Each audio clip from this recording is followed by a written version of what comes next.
사무엘상 17장 21절로 30절 말씀입니다. 사무엘상 구약성경 436페이지.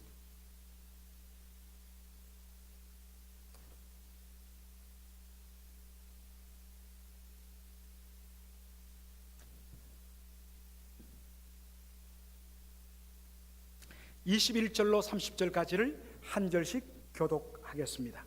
이스라엘과 블레셋 사람이 항우를 벌이고 양군이 서로 대하였더라. 다윗이 그 짐을 짐지키는 자의 손에 맡기고 군대로 달려가서 형들에게 문안하고 그들과 함께 말할 때에 마침 블레셋 사람의 싸움 도두는 가드 사람 골리앗이라 하는 자가 그 항우에서 나와서 전과 같은 말을 하며 다윗이 들으니라. 이스라엘 모든 사람이 그 사람을 보고 심히 두려워하여 그 앞에서 도망하며 도로는 가로되 너희가 이 올라온 사람을 보았느냐?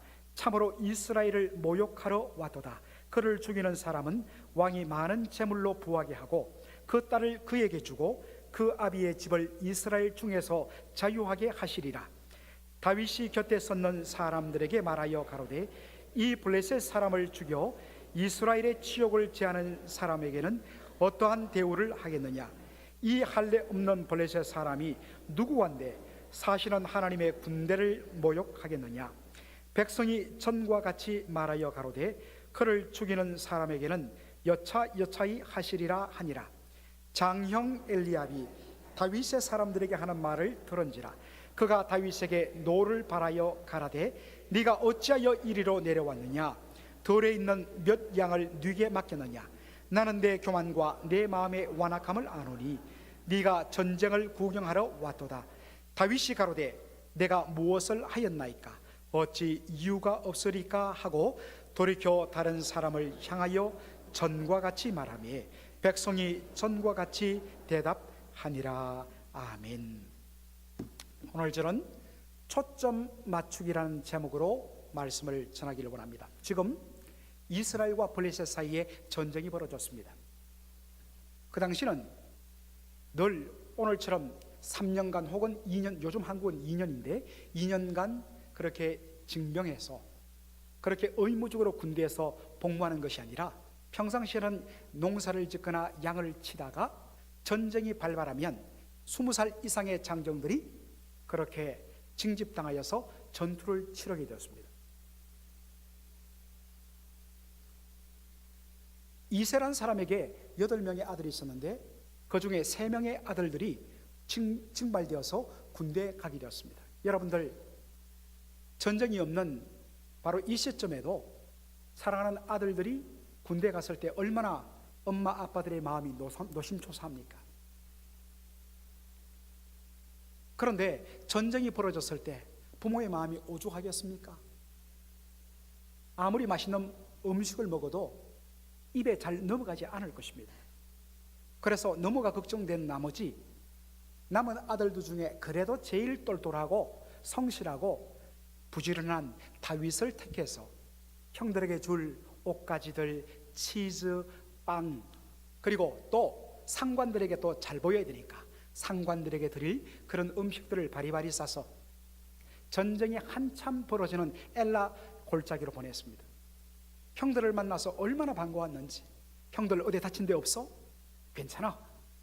그래서 빵을 주고 치즈덕을 주고 서로 간에 반갑게 인사를 하고 있는데 갑자기 뒤에서 천청병력 같은 고함 소리가 들렸습니다.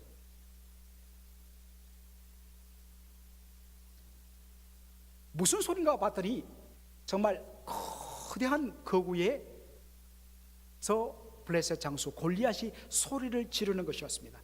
무슨 소리를 지르느냐 봤더니만 이스라엘을 모욕하는 그러한 욕설들을 하는 것입니다. 성도 여러분, 여러분이 만일 남들에게 욕을 당했다면 여러분 가만히 있겠습니까? 내가 욕먹을 짓을 했다면 뭐 그래도 참을 만한데 전혀 욕먹을 짓 안 했는데 여러분을 조롱하면서 모독했다면 여러분 가만히 있겠습니까? 더군다나 여러분의 부모님을 그렇게 모독했다면 여러분 가만히 있겠습니까? 있을 수가 없지요. 여러분, 여기에 모욕했다는 이 말을 우리가 주목할 필요가 있습니다.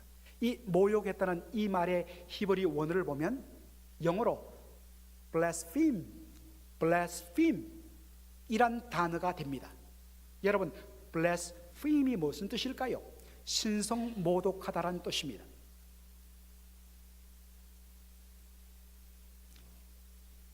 왜 이스라엘을 모욕하는 것이 신성 모독이냐? 이스라엘은 누굽니까? 여호와 하나님의 백성입니다. 그러므로 이스라엘의 군대는 하나님의 군대예요. 하나님의 백성과 하나님의 군대를 모욕하는 것은 곧 누구를 모욕한다는 것입니까? 하나님을 모욕한다는 것입니다. 신성 모독이란 것입니다. 부모의 이름이 모욕당하는데도 견딜 수 없는데 하물며 우리가 믿는 살아계신 하나님의 이름이 모욕받고 조롱받는다? 그거 그냥 내버려두면 성도를 할 수 없지요. 그런데 여러분, 이스라엘 백성들의 반응을 보십시오. 24절입니다. 24절에 보니까 이스라엘 모든 사람들이 그 사람 골리앗을 보고 심히 두려워하여서 그 앞에서 도망했다 했습니다. 단 한 사람도 하나님의 이름이 모욕당하고 조롱당하는데 내가 죽더라도 반드시 내가 저 잘못을 지적하며 갚으리라 나가는 사람 없이, 한 사람도 빠짐없이 다 두려워하여 도망쳤다는 것입니다.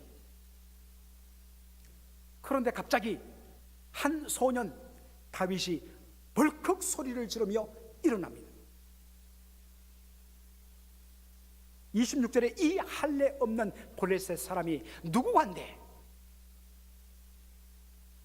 사시는 하나님의 군대를, 그리고 그 군대의 총사령관이신 하나님을 신성모독하느냐? 그래서 내가 싸우겠다.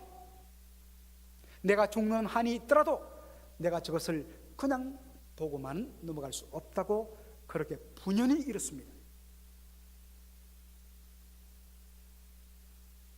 한편으로는 애처로우면서도 한편으로는 얼마나 대견합니까? 그런데 이 말을 들은 장형, 맏형 엘리압이 어떻게 반응 보입니까? 28절 보십시오. 28절에 그가 다윗에게 노를 바라여 가로되 네가 어찌하여 이리로 내려왔느냐? 돌에 있는 몇 양을 네게 맡겼느냐? 나는 네 교만과 네 마음의 완악함을 아나니 네가 전쟁을 구경하러 왔도다. 어떤 영어 성경을 보면 His anger was kindled against David 이라고 되어 있습니다. 데이빗을 향해서 분노가 폭발했다는 것입니다. 분노가 확 불을 지폈다는 것입니다. 단순히 동생을 걱정해서 야, 너 그러다 다쳐, 안 돼, 동생을 보호하기 위해서 그렇게 만류하는 것이 아니라 동생을 향해서 분노하며 열불을 내었다는 것입니다. 여러분, 진짜 그가 분노를 폭발해야 할 대상은 누굽니까? 골리앗 아닙니까? 그런데 엉뚱하게도 골리앗에게는 입도 한마디 뻥끗하지 못하면서 자신의 동생에게 분노를 폭발하는 모습을 보게 됩니다. 엘리압의 분노의 내용이 무엇입니까? 네가 어찌하여 여기로 왔느냐? 몰라서 묻습니까? 아버지가 보내왔지 않습니까? 형들의 안부를 묻기 위해서 온 것 알지 않습니까? 몰라서 이 질문한 것이 아니라 괜히 시비 걸기 위해서 이야기하는 겁니다.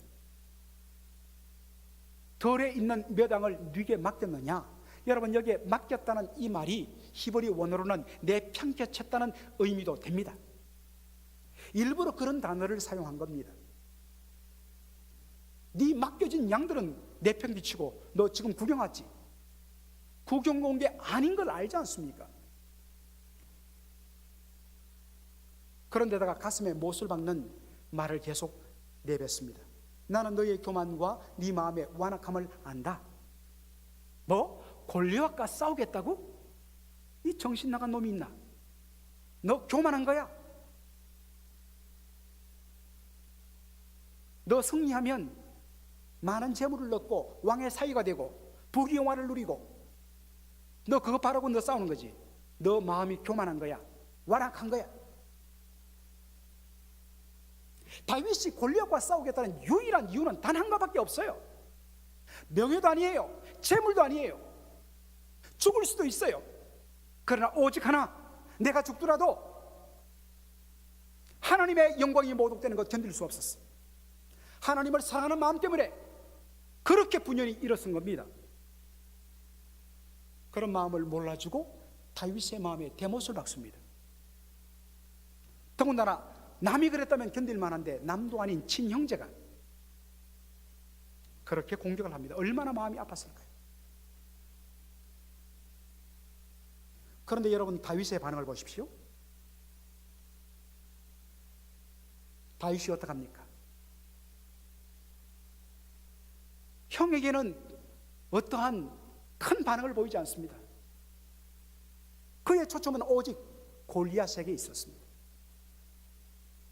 형이 말했던 것, 그 섭섭한 것 때문에 거기에 묶여갖고 그것 때문에 거기에만 머무는 것이 아니라 형의 섭섭하게 하는 그 마음을 뒤로하고 골리앗을 바라봤습니다. 초점 맞춘 것입니다.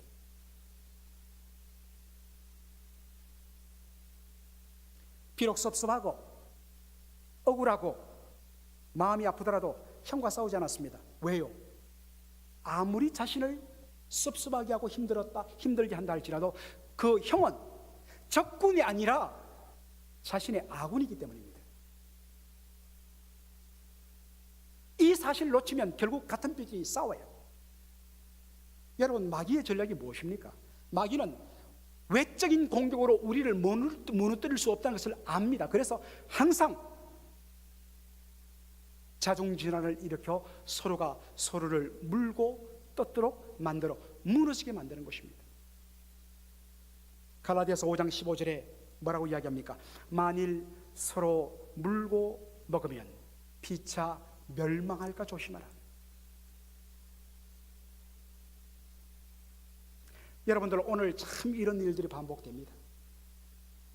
이게 옛날만 있는 일이 아니라 죄송하지만 오늘 우리 교회에서도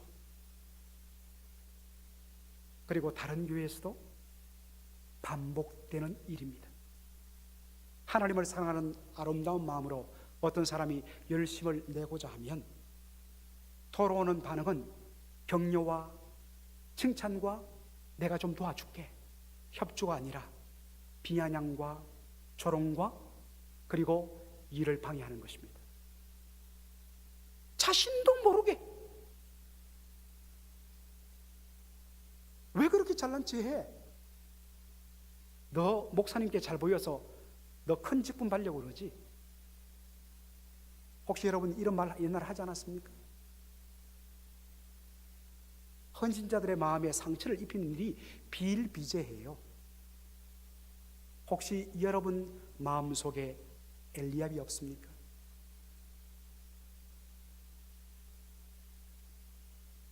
신방 해봤더니 그런 상처를 받은 성도들이 너무 많아요. 어찌 된 겁니까, 여러분? 어찌 된 거예요? 결국에는 내가 피해자가 되면서 나중에는 또 가해자가 되는 겁니다. 이제 멈춰야 됩니다. 바울이 로마 감옥에 투옥되었을 때 한 사건을 경험합니다. 빌립보서 1장에 그것이 잘 나와 있어요. 바울이 갇혔다는 이야기를 듣고서 바울이 갇혔던 그 로마를 중심으로 로마 교회 성도들이 복음 전도에 열심을 냅니다. 얼마나 기뻤는지 몰라요. 그런데 들려오는 소식을 들으니까 그 중에 일부의 동기들이 너무나 가슴을 아프게 만들었습니다. 바울이 갇혔다는 소식을 듣고 일부 성도들은 우리가 바울을 사랑하기 때문에 바울 위하여서 대신해서 목숨으로 열심히 복음을 전하자, 그렇게 열심히 복음을 전했습니다. 그런데 어떤 일부의 성도들은 다른 의도로 복음을 열심히 전했다는 소식을 듣게 됩니다. 로마 빌립보서 1장 17절 한번 보겠습니다. 저들은 나의 매임에 괴로움을 더하게 할 줄로 생각하여 순전치 못하게 다툼으로 그리스도를 전파하니라. 바울의 묶여있는 매임에 괴로움을 더하게 하기 위해서 복음을 전했다는 것입니다. 이 말도 안 되는 일이죠. 바울의 매임에 괴로움을 더하게 하려고, 이게 무슨 의미일까? 쉽게 그냥 얼핏 생각하면 바울이 복음 전하는 것을 너무나 좋아했는데 지금 갇혀서 복음을 전할 수 없어 답답한데, 바울과 서로 불편한 관계에 있는 우리가 열심히 복음을 전하면 바울이 속상해서 속이 꼬여서 너무 고통스러울 거야. 그런 마음으로 열심히 전했다, 그렇게 이해할 수도 있습니다. 그런데 그 정도면 괜찮은데 더 심각한 동기가 여기에 있었다는 것입니다. 우리 한국교회가 낳은 세계적인 신학학자 한 분이 계시는데 김세훈 박사님이십니다. 이분은 사실 설교라든지 강의는 좀 어눌해요. 근데 책이 탁월합니다. 이분이 빌립보서 강해를 쓰셨는데 거기에 그런 해석이 나옵니다. 그 당시 로마 당국이 AD 60년, 바로 62년 3년, 바로 얼마 후에 로마의 네로 황제에 의해서 기독교 박해가 일어났죠. 기독교 세력이 막 부흥성장하는 것을 보면서 로마 당국이 긴장했습니다. 그래서 언제든지 이것을 한번 꺾어야겠다 기회를 노리고 있었습니다. 그것을 간파한 사람들이 바로 로마 교회의 일부 성도들이었습니다. 이런 긴장된 분위기 속에서 탄압이 곧 일어날 것 같은 그런, 옛날로 우리 말하면 비상사태, 계엄사태 이런 거 아니겠습니까? 그런데 여러분들 나가서 피켓만 하면 들어도 그대로 잡혀가지 않습니까? 바로 그 기회를 이용해서 이들이 나가서 예수 그리스도의 복음을 길거리에서 열심히 외치고 버린 겁니다. 그러면 로마 당국이 어떻게 하겠습니까? 기독교를 핍박할 때 제일 최고 지도자부터 잡아 죽이지 않겠습니까? 지금 그 최고 지도자가 누구입니까? 바울입니다. 바울을 죽이기 위해서 뭐를 사용했다고요?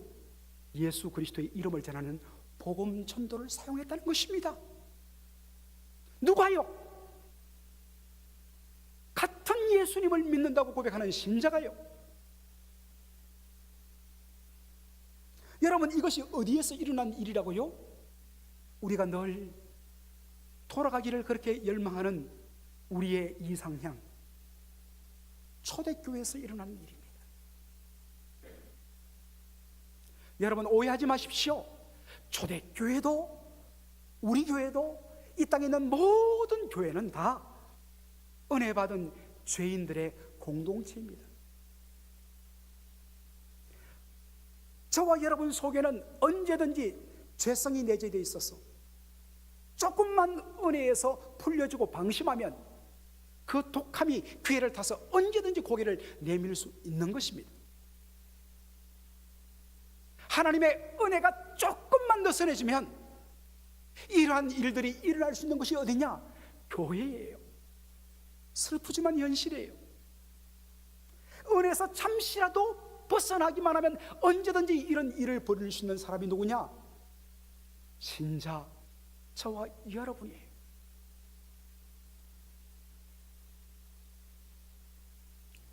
어제는 내가 피해자였지만 오늘은 내가 가해자가 될 수 있습니다.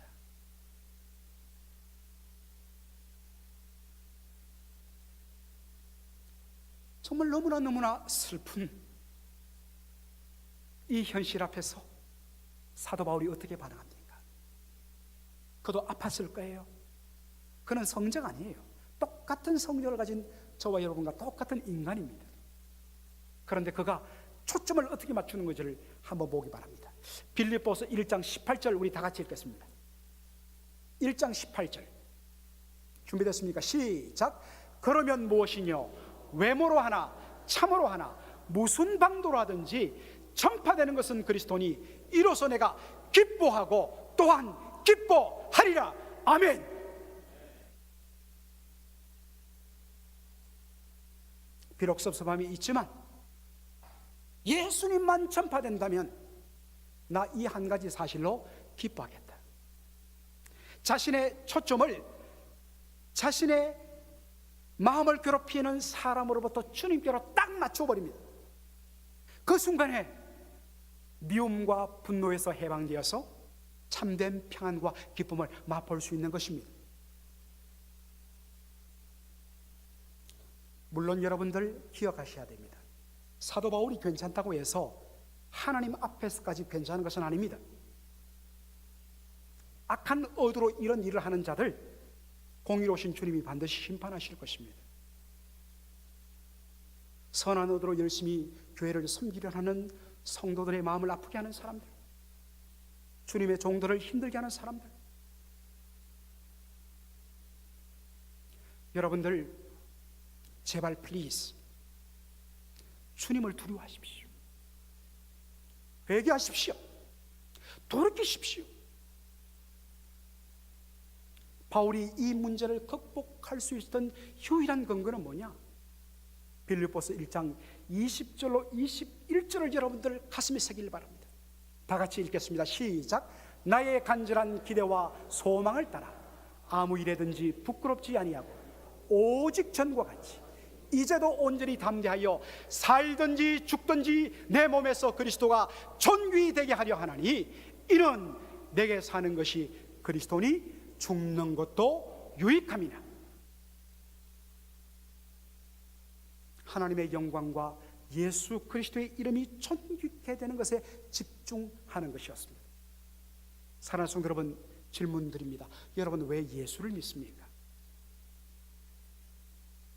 예수를 믿어 자기의 영광과 자기의 번영과 자기의 행복을 위하여 믿는다고요?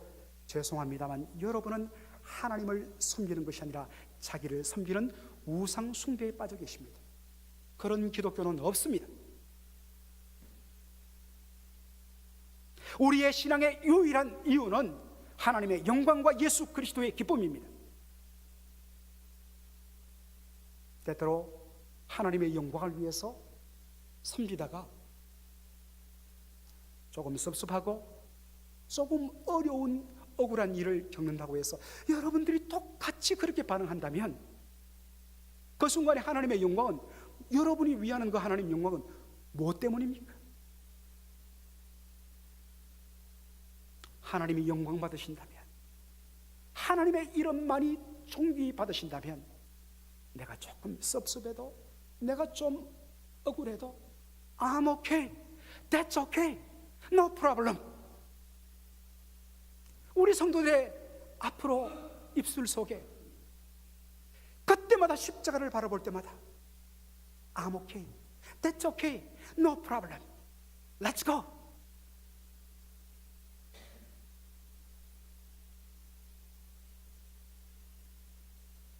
하나님 다 알고 계십니다. 모든 것을 다 하시는 주님께 여러분의 초점 맞추십시오. 주만 바라보시는 저와 여러분 되기를 주의 이름으로 축원합니다. 아멘.